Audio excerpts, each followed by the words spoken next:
Reaction video, first of its kind on the Commercial Claims Show, in regards to the video that we posted last week. Click right up here or right here, not sure where, in regards to NAPIA, the National Association of Public Insurance Adjusters, being in line with the NAIC, National Association of Insurance Commissioners, and the NCOIL, basically the insurance company side, in regards to capping our fees at 15%. And the reaction is a reaction from the famous. If you're on social media at all in these groups and everything, you'll see a lot of public adjusters, contractors, and attorneys on our side get into it with Mr. Stephen Badger.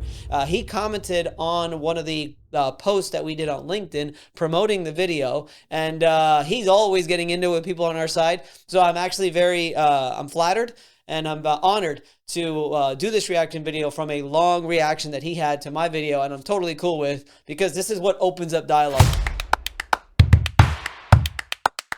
Just so you guys know, Steve Badger is an attorney. He's a partner at Zell LLP.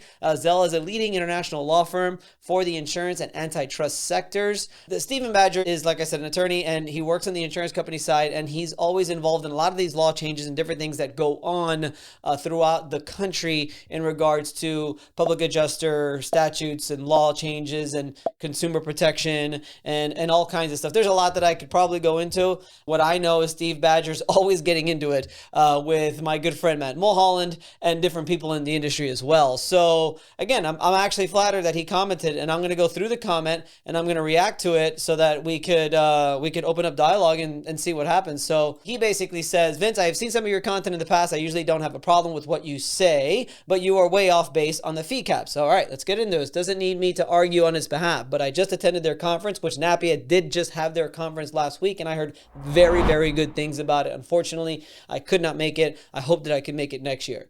I encountered was a group of professional public adjusters trying to strike a balance in doing what is best for the profession. Agreed. Same thing with our events as well. Really having the public adjusters that are really just doing whatever that we all can to better serve our consumers and also make a living. Something that is sorely lacking with a lot of public adjusters I deal with on a daily basis. I am very aware of the fee caps issues. Here are a few notes for you to consider. First off, let's be clear that this is not NAPIA's proposal. I never said it was NAPIA's proposal. I know that it's not NAPIA's proposal. It's just something that they were sort of in line with. They were just asked to comment on the NAIC's proposal. Did you even bother reading NAPIA's actual written submission? So what I know is that the document that I believe he's talking about in the written submission is about 140 some odd pages long. Did I read the entire thing? Absolutely not. Frankly, I'm too busy fighting and arguing with the insurance companies. This is Sparta! Just to try to get a decent payment on my clients' claims. But no, I did not get a chance to read the entire thing.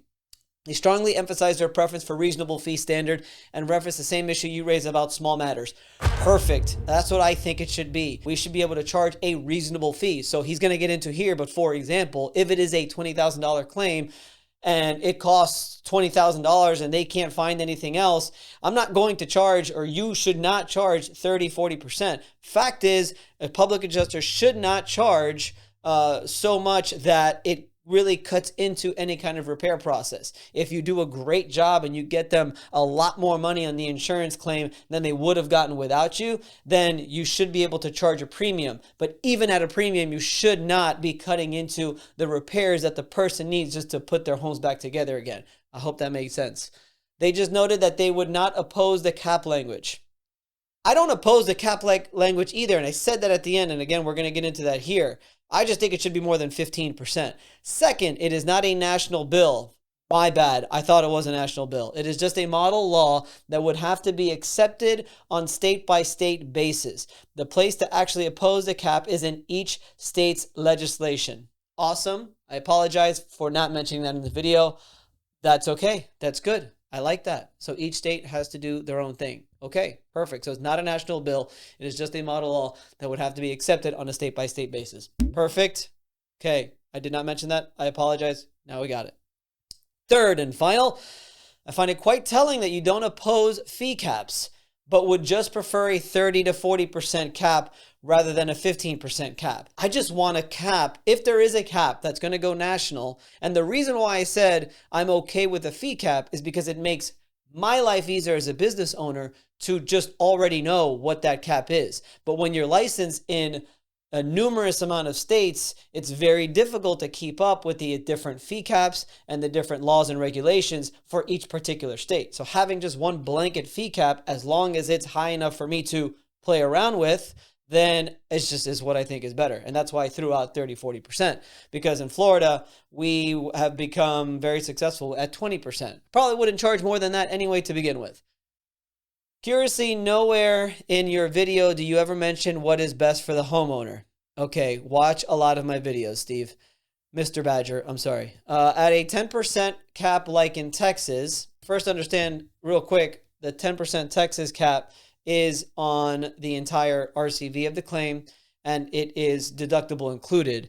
Unlike this bill, it's 15% cap only on new money. You can't get it on the original if you're not involved in it. The 10% cap in Texas is for the entire RCV no matter when you come in. And in Texas, it's 25% that you can charge, up to 25% for new money, as long as it doesn't exceed the 10% RCV. And even at 15% cap, most homeowners should still be able to repair their damage. But as you preferred, 30 to 40% cap that you admit is preferred to preserve your standard of living, there's no way the homeowner can ever still repair their home. I think using the language like ever is a little much. And again, my proposed 30 to 40% fee cap was only just to have one number that we could have to play around with. But I will honestly say I've never charged more than 20% on an insurance claim. You may enjoy a nice lifestyle with that cap, but your clients will be left trying to figure out how to restore their damage with just over half their insurance proceeds remaining. A true professional public adjuster, policyholder advocate, like the people I encountered at NAPIA's conference last week, clearly place the consumer's interests in the forefront, which is something sorely lacking from most of the other so-called policyholder advocate groups I deal with. These criticisms of NAPIA are misdirected, unwarranted, and counterproductive. I do want to be clear that I had no intention of criticizing NAPIA in any way. It was literally a blog article that I read, which was stated with facts, which is actually true. What I was reading was that NAPIA was in line. That's really all I was doing, and I was giving my opinion. Thankfully, we live in a country, and we have a platform here where I could express my opinion. And as a 15-year public adjuster, I believe that I can do that and have a reputation to be able to give my opinion. But that's all it is. It's my opinion. It's how I feel. Whether you want to agree with it or not, that's okay. Mr. Badger, thank you so much, honestly, for commenting on LinkedIn here. Quite frankly, I've seen you're going back and forth with Matt Mulholland, and I even talked to Matt. I would love to have you on the show. I don't know how well that would go for me because you seem like a really smart dude. I think I'm a pretty smart guy, but probably not as smart as you. But I think it would be very cool to just have you on the show, have an open conversation. I would love to invite you to Tampa. It looks like here you live in Dallas, but I'd love to invite you to Tampa, and we can get together. I am just not that kind of person. I'm not that guy we're going to get into it and we're just going to go back and forth. I'm going to tell you how I feel. You tell me how you feel. And if we could meet somewhere in the middle, then that's great, because I think if you've been watching this show, and this is anybody for long enough, my number one priority is really bringing this industry together. But I've been a successful public adjuster because I always put my client first, no matter what.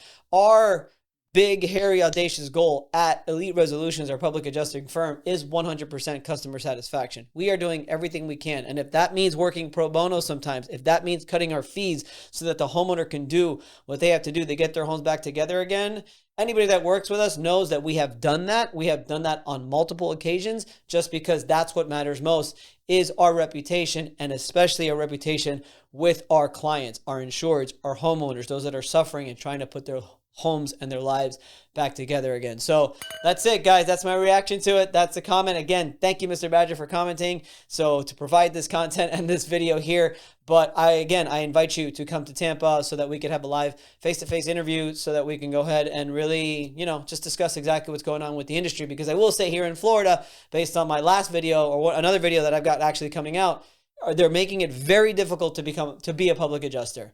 And that frightens me because I truly believe in what we do.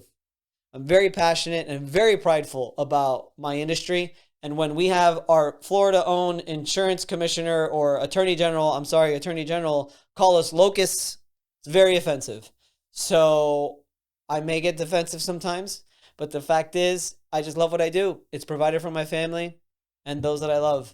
And I want to keep doing what I'm doing. But the more law changes, the more policy changes that are super anti-consumer and and caps us in all kinds of different ways, whether that be through the policy or through our percentage, it makes it very difficult to even be a public adjuster these days. And that's not fair, because what we do is great and protects the homeowner, the policyholder. We're Robin Hood. My wife always said that. And we need Robin Hood. Pretty important. We have a video coming out on Wednesday, the next Content Wednesday video. And that's what we got. Thank you guys for watching. I appreciate it. Subscribe, like, comment. I want your comments. I'm all up in this trying to keep up with all your comments and everything. Thank you for watching, guys. We'll see you later. Peace out.